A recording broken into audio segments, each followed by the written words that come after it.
안녕하세요, 가치아입니다. 7월 24일 목요일 국내 시장이 마감되었습니다. 자, 오늘 시장도 오전장에는 굉장히 좋은 흐름으로 이어졌다면 오후장까지 계속 수급이 이탈하면서 지수 자체는 상당히 좋지 않은 모습이 나왔습니다.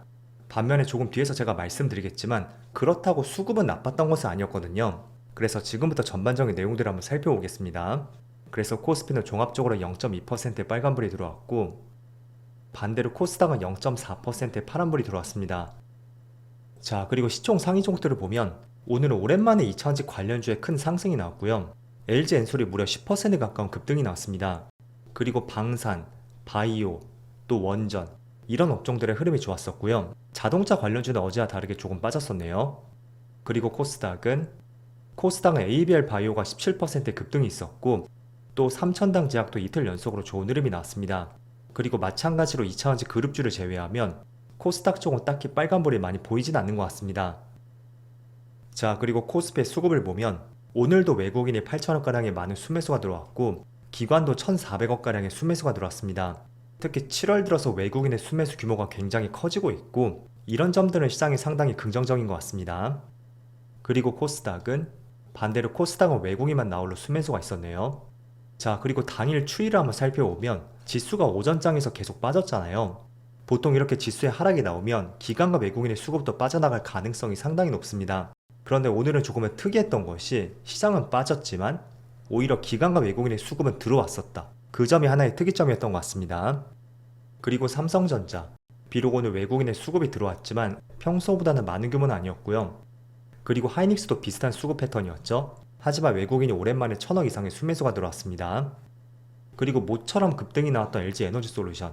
오늘은 기관과 외국인의 많은 수매수가 들어왔고 그리고 최근의 수급이 놀라울 정도로 정말로 모처럼 꾸준한 수급이 이어지고 있습니다. 그리고 하나오션도 굉장히 좋은 흐름이 있었고 수급을 봤을 때는 외국인 쪽에서 무려 2천억 이상의 많은 수매수가 들어왔습니다. 최근 들어 가장 많은 수매수입니다. 그럼 이어서 주체별 매매 동향에 대해서 살펴보도록 하겠습니다. 7월 24일 외국인이 가장 많이 매수한 종목은 하나오션, SK하이닉스, 두산에너빌리티, LG에너지솔루션, 기아 이렇게 순서대로 매수했고 그리고 기관도 LG에너지솔루션, 하나오션, 두산에너빌리티, 하나에어로스페이스, KB금융 이렇게 순서대로 매수했습니다. 이어서 해외 증시를 보겠습니다. 어제 전반적으로 미국 증시 흐름은 괜찮았고요. 나스닥은 다시 한번 신고가를 경신하면서 역사상 처음으로 21,000포인트를 돌파했습니다. 그래서 플러스 0.6%로 마무리되었고 또 S&P 500은 플러스 0.7%였죠. 그리고 다우지수도 마찬가지로 1%의 좋은 흐름이 있었습니다. 반면에 반도체는 조금 쉬어갔고요. 또 최근에 무역 협상이 마무리가 되었던 일본 증시 오늘도 1.7% 급등과 함께 이틀 연속으로 굉장히 좋은 흐름이 나오고 있습니다. 그리고 대만은 보합 있고 중국 증시도 0.4% 빨간불이 들어오고 있습니다. 자, 오랜만에 여러분들이 많이 보유하고 있는 대형주 상위종들을 보면서 앞으로의 시장 방향성에 대해서 한번 생각해 보겠습니다. 일단은 먼저 반도체 관련주, 개인적으로 삼성전자는 몇 차례 말씀을 드린 것처럼 여기 추세가 하나 있습니다. 일반적으로 추세라는 것은 한 방향으로 가리키는 성질을 뜻하고요. 또 작은 중소형주보다는 기관과 외국인이 많이 핸들링하는 종목들, 특히 대형주에서는 굉장히 확률 높은 매매라고 할 수가 있습니다. 그래서 과거에는 제가 주봉상의 차트를 많이 강조해 드렸었는데 작년 이맘때였죠. 그 추세가 완전히 깨지고 나서 거의 1년 동안 주가가 회복하지 못했습니다. 하지만 다시 한번 고점을 돌파하면서 하나의 추세가 만들어지는 과정이라고 할 수가 있고 때문에 흐름 자체가 오랫동안 이어진 것은 아니잖아요. 그래서 지금은 차트 흐름을 볼 때는 먼저 일봉상의 차트의 흐름을 참조해보자 그런 말씀 드리겠습니다. 그래서 지금 67,000원 이상 구간 솔직히 여기는 단기간에 많은 상승이 나온 시점이니까 최소한 추세 하단 있죠. 저라면 64,000원 부근 그 가격의 내려오면 한번 공략을 해볼 것 같습니다. 그리고 이 종목을 바라보는 시각 첫 번째로 하반기 비전이죠. 아직까지는 하반기에 대해서 기대해볼 수 있는 그런 요인은 많지 않습니다. 다만 엔비디아로 납품하는 HBM 시장 그 테스트 물량 결과가 조만간에 나올 가능성도 있고 원래라면 6, 7월이었거든요. 근데 조금은 지연이 되었죠. 하지만 전방 산업인 AI 반도체 그 중심에 있는 엔비디아 주가를 봤을 때는 여전히 반도체 시장은 좋지 않을까 그런 말씀 드리겠습니다. 그리고 오늘 실적 발표가 있었던 SK하이닉스의 흐름을 보겠습니다. 일단 이 종목은 조금은 길게 봐야 될 것 같고요. 작년 7월 고점이었죠. 그 고점을 올해 6월쯤에 돌파를 했습니다. 거의 1년 만에 고점을 돌파했어요. 그런데 30만원 부근에서 지금 매물이 조금 나오고 있는데, 하지만 2분기 실적을 보셨을 겁니다. 영업이익이 9조 원을 돌파했고 매출은 22조 원이었습니다. 즉 삼성전자보다 매출은 낮았지만 영업이익이 훨씬 많았다. 그렇게 정리를 해볼 수가 있고, 이익률이 무려 41%에 해당돼요. 제조업의 영업이익률이 41%다. 이거는 대단한 걸 넘어서 엄청난 수치라고 볼 수가 있습니다. 자, 그런데 제가 실적 발표를 통해서 우리가 중점적으로 봐야 되는 것은 얼마의 실적이 나왔는지, 그것보다 중요한 것은 실적 발표와 동시에 나올 수 있는 앞으로의 전망이라고 말씀드렸죠. 지금 발표된 영업이익은 9조 원을 넘었고 이익률은 41%가 넘었습니다. 그거는 지난 2분기 주가 흐름에서 저는 상당 부분 시장에 많이 반영이 되었다고 생각이 됩니다.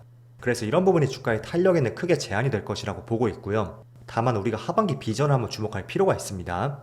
하반기에는 고객사들의 신제품 출시도 앞두고 있기 때문에 성장세가 계속 이어질 것이라는 그런 언급이 있었고요. 또 HBM을 전년 대비 약 2배로 성장시켜서 안정적인 실적을 창출할 것이라는 발표도 있었습니다. 그래서 이런 거를 종합적으로 봤을 때는 하반기에도 HBM 시장, 특히 SK 하이닉스의 실적은 굉장히 좋을 것이다. 그런 점들을 알 수가 있겠고요. 그리고 기본적으로 직전 저점 있죠. 아무리 최근에 많은 하락이 나왔다고 해도 그 저점 부분이 이탈하지 않는다면 저는 충분히 지금 가격에서 60일선까지, 물론 여기까지 내릴지 모르겠습니다. 혹시나 한 번씩 빠진다면 그런 위치에서 또 강력한 대기 매수가 기다리고 있을 거예요. 그래서 이런 종목들은 빠질 때마다 관심 있게 보시고요. 하지만 주목할 것은 한 가지가 있습니다. 만약에 하반기에 삼성전자에서 어떤 가시적인 성과가 나온다면 그동안 많이 수익 봤던 주체들이 있겠죠? 그 주체들의 물량이 삼성전자로 향할 가능성도 충분히 높습니다. 그래서 그걸 한미반도체를 통해서 제가 며칠 전에 말씀드렸던 것이고요. 때문에 이런 부분 한번 주목을 해보시고요. 그리고 또 다른 수출 기업, 현대차도 저점에서 조금씩 올라오는 흐름이 나오고 있죠. 하지만 지수 대비 굉장히 상승이 미미하게 올라오고 있고요. 그거는 바로 관세 불확실성이 있기 때문이에요. 자, 어제는 일본이 관세 협상이 타결이 되었고 이제 남은 것은 한국밖에 없습니다. 주된 협상이 금요일날 잡혀있다고 나와 있었죠. 그런데 오늘 아침에 나온 기사를 보니까 또 협상이 무산이 되었다고 해요. 미국 재무장관 일정에 차질이 있었고 무산보다는 변경이 되었다고 보는 것이 맞겠죠. 때문에 자동차나 이 관세 협상에 대해서 다른 업종보다도 필히 주목할 필요가 있습니다. 어쨌든 경쟁 상대 국가인 일본이 12.5%의 관세율을 받았죠. 그럼 못해도 그 정도까지는 따라와야 된다는 거예요. 하지만 보셨듯이 많은 국가들의 관세율을 봤을 때는 12.5%가 나오는 것이 그렇게 쉬운 것이 아닌 것 같습니다. 많은 국가들이 뭐 20%, 베트남은 20%가 넘고 있죠. 이런 부분들을 봤을 때는 사실상 쉬운 부분은 아닌 것 같고, 또 자동차를 넘어서 국내 시장으로 봤을 때 만약에 관세 협상이 시장의 기대치를 상회하는 그런 수준이 나오지 않는다면 혹시나 최근의 상승에 따른 코스피의 급락을 유발하지 않을까, 그런 우려감도 사실 있습니다. 왜냐하면 코스피가 별다른 상승이 나오지 않은 위치였다면 우리가 급락에 대해서는 크게 걱정할 수 있는 그런 부분은 아니었습니다. 하지만 지금 3, 4개월 동안 지수에 많은 상승이 나왔었죠. 그런데 이 위치에서 관세 협상이나 긍정적인 결과가 나오지 않는다면 몇 차례 지수의 급락을 유발시킬 수도 있는 중요한 이벤트가 될 가능성도 있습니다. 그럼 시장의 고점에서 한 차례 급락이 나온다는 것은 가장 크게 타격을 받을 수 있는 것이 바로 국내 수출 기업들 또는 품목별 관세 대상이 되었던 반도체, 2차전지, 자동차, 또 바이오 종목들, 이런 업종들의 큰 타격이 발생이 될 수도 있습니다. 물론 관세 협상에서 조금은 벗어날 수 있는 여러 가지 업종들이 있겠죠. 예를 들어 뭐 화장품, 엔터 또는 플랫폼 기업들, 이런 업종들은 관세 무풍지대라고도 볼 수 있습니다. 하지만 지수의 급락이 나온다는 것은 정말 높은 확률로 그런 업종들의 동반 하락이 나올 가능성도 상당히 높습니다. 때문에 자동차가 되었던 또는 반도체, 2차전지가 되었던 그리고 엔터, 화장품이 되었던, 저는 이번 주 금요일부터 다음 주 초 사이 그 관세 협상에 대한 일정이라든지 어떤 결과에 대해서도 필히 한번 주목을 해보시면 좋을 것 같습니다. 자, 여기 보시면 현대차의 하나의 파란 음봉이 보이죠? 지금 차트가 5분봉이에요. 그런데 5분 사이에 2% 급락이 나왔습니다. 그 이유는 그 사이에 이런 기사가 나왔기 때문이에요.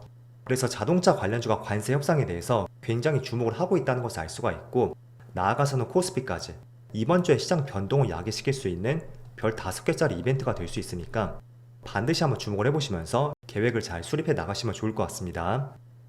자, 그래서 기아도 같은 맥락으로 보시면 좋을 것 같고, 그리고 AI 정책주 네이버와 카카오의 흐름이 굉장히 좋지 않습니다.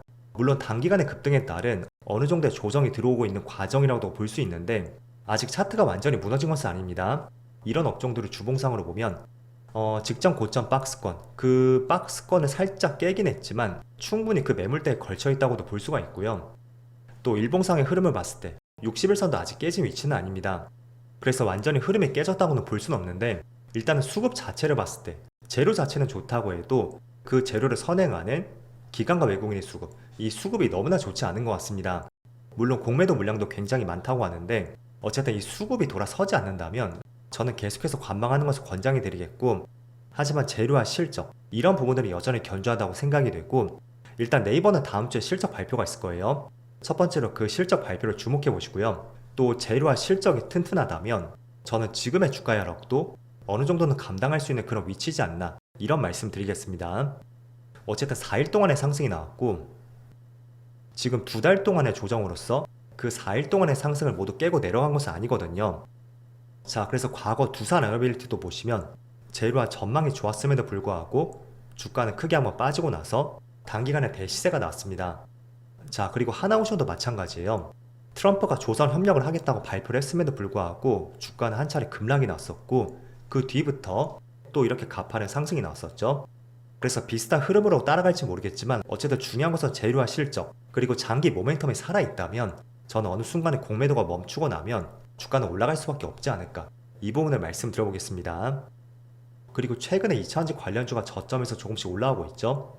하지만 2차전지는 여전히 업황 자체는 좋지 않습니다. 다만 최근에 리튬 가격의 반등을 함에 따라서 실적 개선에 대한 기대감이 조금씩 올라오고 있고 그 때문에 최근에 2차전지 관련주가 조금씩 반등을 하는 것 같습니다. 다만 2차전지 관련주도 자동차처럼 관세 협상에 대한 결과를 확인하는 것이 굉장히 중요할 것 같습니다. 그래서 업황은 좋지 않지만 이런 부분이 조금만 긍정적으로 나오게 된다면 저는 저점에서 조금은 탄력성 있게 움직이지 않을까, 그런 기대감도 조금은 해보고 있습니다. 다만 업황이 좋지 않다는 것이 장기적인 관점에서는 그렇게 좋은 업종으로 보고 있진 않고요. 그런 점을 비추어 제가 선호하는 업종을 꼽아보면 이거는 관세 협상이 잘 마무리가 되었다는 가정하에 말씀드리는 것입니다. 저는 개인적으로 첫 번째가 반도체고요. 그리고 두 번째는 관세 협상이 잘 마무리가 된다면 단연권 자동차 관련주가 될 수가 있겠죠. 그리고 AI 정책주, 최근에 네이버 카카오가 많이 빠졌다고 해도 여전히 재료와 모멘텀은 계속 살아있다고 보고 있습니다. 그래서 이런 업종들을 한번 주목을 해볼 것 같고요. 또 시장 상황과 수급에 따라서 이런 생각과 전략들은 조금씩 수정될 수 있다는 말씀 드리겠습니다. 자, 그럼 오늘 시장도 정말 변동성이 심했던 하루였는데 늦은 시간까지 고생 많으셨고요. 저는 내일 영상에서 다시 찾아뵙도록 하겠습니다. 모두 즐거운 저녁 되세요. 감사합니다.